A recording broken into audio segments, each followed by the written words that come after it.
So we're going to learn about Microsoft OneNote. There are two versions of OneNote, and for the most part, they're the same, but for this session, we're going to use OneNote 2016. So what is OneNote? OneNote is a digital note-taking app. It's a digital notebook. If we look at Office 365 apps, we'll see the productivity apps we're familiar with: Outlook, Word, Excel, PowerPoint. But that little-known app you see on the right is OneNote. So we say it's a digital notebook, and you might wonder how it's different from Word. Here's what Word from the browser looks like, and here's OneNote. They look very similar, but here you have two columns, we assume for organizing, whereas you don't have those in Word. So in Word, content usually flows vertically, and each new page is found at the bottom, so it gives us a sense of a pile of papers. We usually use Word for formally structured documents like essays or reports, and typically these documents end up being printed or converted to PDF. Whereas in OneNote, the content is not always linear, not necessarily. So you can add content anywhere on a page, anywhere in the notebook. It's a notebook, so it's really up to you how you want to organize your notes. Unlike Word, though, we don't usually print things from a notebook, but that's not to say you can't. So we can think of it as A4 paper versus notebook. Word is the A4 paper, and OneNote is your notebook. Now this is what the desktop version of OneNote 2016 looks like. So the columns we saw before are still there. They just look different. So now they're over here at the top and on the sides, but they're still the same.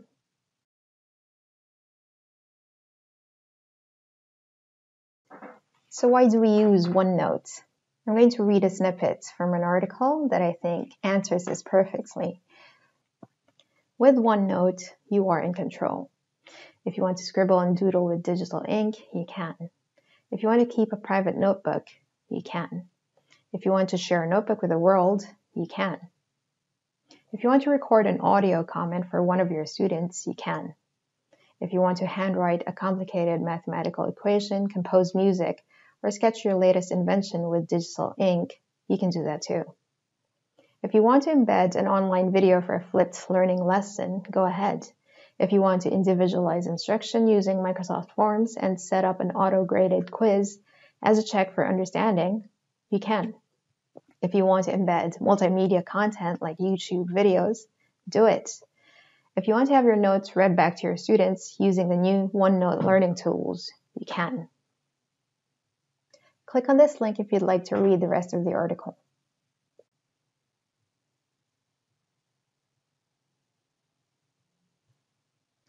So OneNote has three main parts. We have sections, pages, and your canvas or your workspace.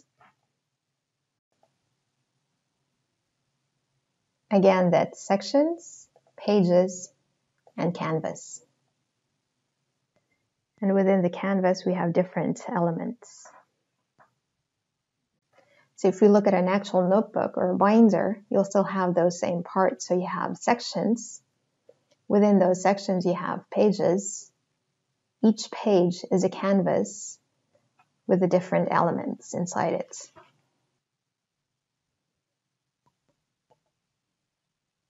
So now it's time to set up. The good thing about OneNote is that it's a standalone app.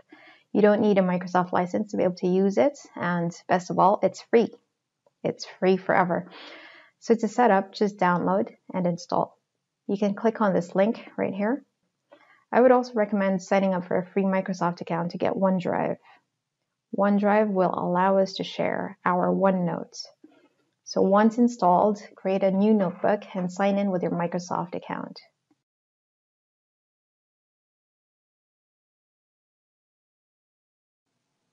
So the first thing we want to do is add sections and pages. To add a section, click on the plus tab right here and give it a name. So now we have two sections, pronunciation and vocabulary. Inside each section are the pages. By default, when you create a section, you get one untitled page. To keep adding pages, you can click on Add Page over here, and that adds a page. And to name that page, we do it over here.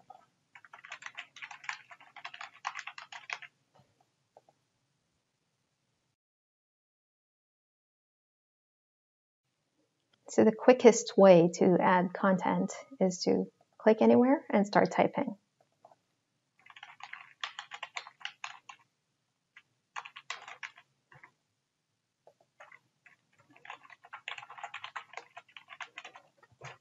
So these boxes here that you see are not really part of the notebook. They're just there to help us move things around. Another way to add content is to insert things. Let's look at the Insert tab and see what we can insert. So here that we can see that there are different types of things that we can insert. We can insert space, tables, files, images, media, links, recording, timestamp, pages, symbols, and stickers. Let's take a look at some of those. The first thing we're going to take a look at is inserting tables. So from the Insert tab, select Table, then select a table size, then start adding things to the table. So say I want to put this here, and this one in this cell. Next, we'll insert files. We can insert a whole file printout, or we can just insert an attachment. And we can insert any types of files. So from the Insert tab, select File Printout, and locate the file.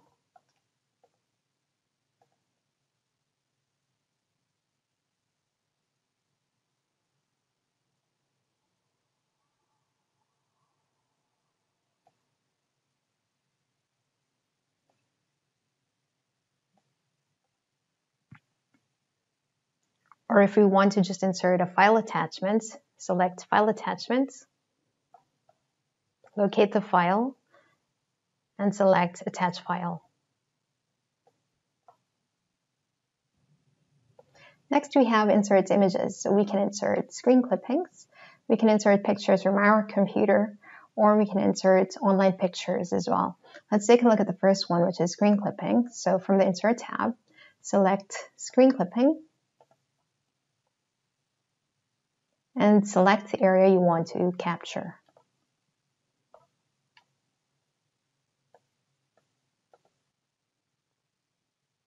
To insert pictures, select Pictures, and locate the file.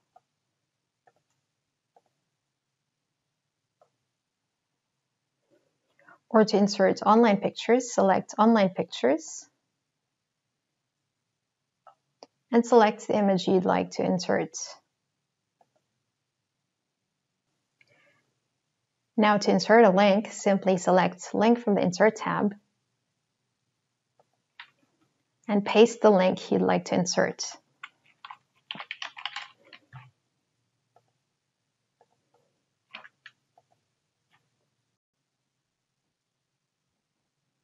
So this link here that we've added was from a web page, but every part of your notebook also has a link. Every section and every page has a corresponding link. To get the link of a section, right-click on the Section tab and select Copy Link to Section. And to get the link of a page, right-click on the page and select Copy Link to Page. So say I want to give my students quick access to this page right here in pronunciation section.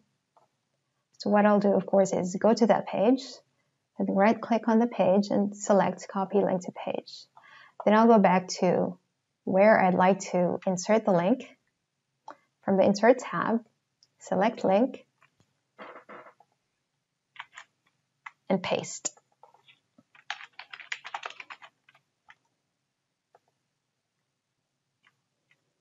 So now when students click that link, it takes them to that page. We can also insert videos and embed it into our OneNote. So from the Insert tab, select Online Video, and enter the link to the video. How about a recording? Yes, we can do that too. You can insert an audio or a video recording.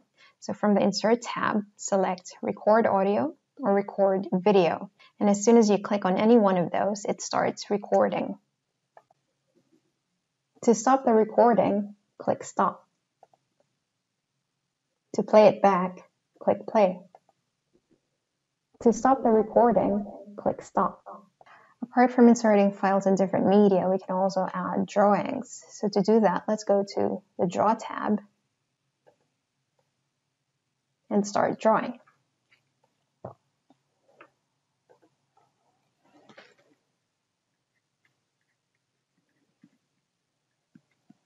Here you can select different color and thickness. You can also add shapes. And of course, you can also erase. Another really cool feature of OneNote is converting ink to text or ink to math. So say we have an equation.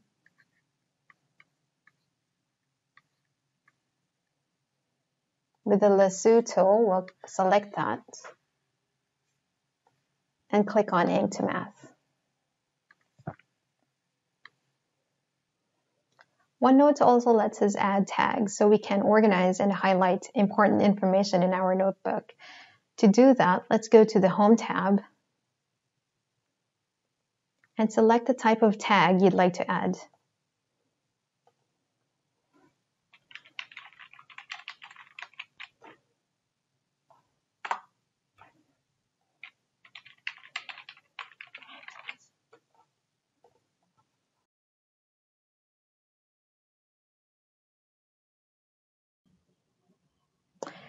So when you get OneNote, when you download and install the application, you can also get Learning Tools, which is a free add-in. So basically, that gives us Immersive Reader and Dictate.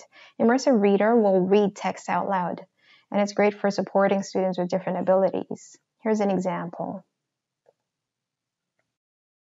Learning Tools Immersive Reader creates a reading experience that adds accessibility and comprehension for learners of all ages and abilities.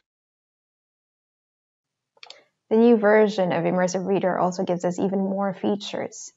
It has tools like syllabification. It can identify different parts of speech.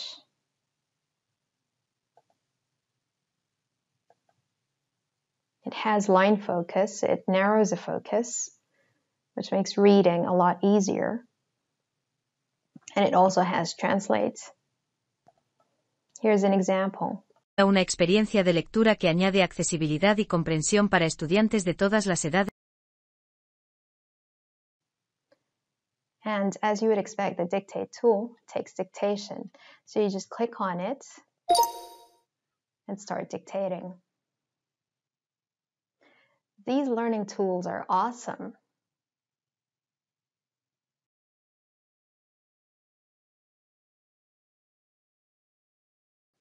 So now let's learn how to search through our notes. So once we've accumulated a lot of content in our notebook or in all our notebooks, I guarantee we'll start using this search tool. And the search tool in OneNote is really good. It's really powerful because it will search through all our notebooks. It can even search text from images. So in the top right part of your notebook, you'll see this search box. So just type in your search word or phrase. So we've typed in life cycle, and now I can see all the notebooks that has life cycle in the title. And here we can see pages that contain the phrase life cycle, but not in the title, but in the body. Now let's try searching through images.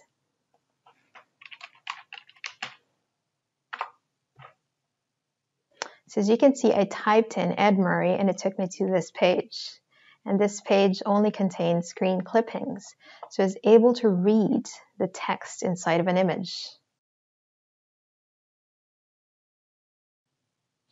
So to share access to our notebook, click on File and select Share. We can share with specific people by adding their email address here. We also have to decide if you want them to be able to just view the document or to be able to view and edit the document. or we can get a sharing link. Again, we have to decide if we want people with the link to be able to just view the document or to be able to view and edit the document.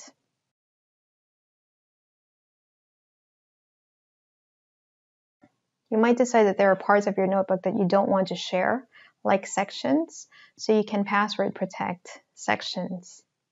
To do that, right-click on the Section tab and select Password Protect this section. You have to set a password.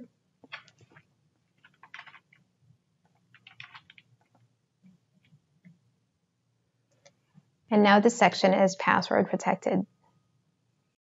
So OneNote is a really good tool. As with most things, we need to practice to really get the hang of it. Anyway, thank you for joining this session.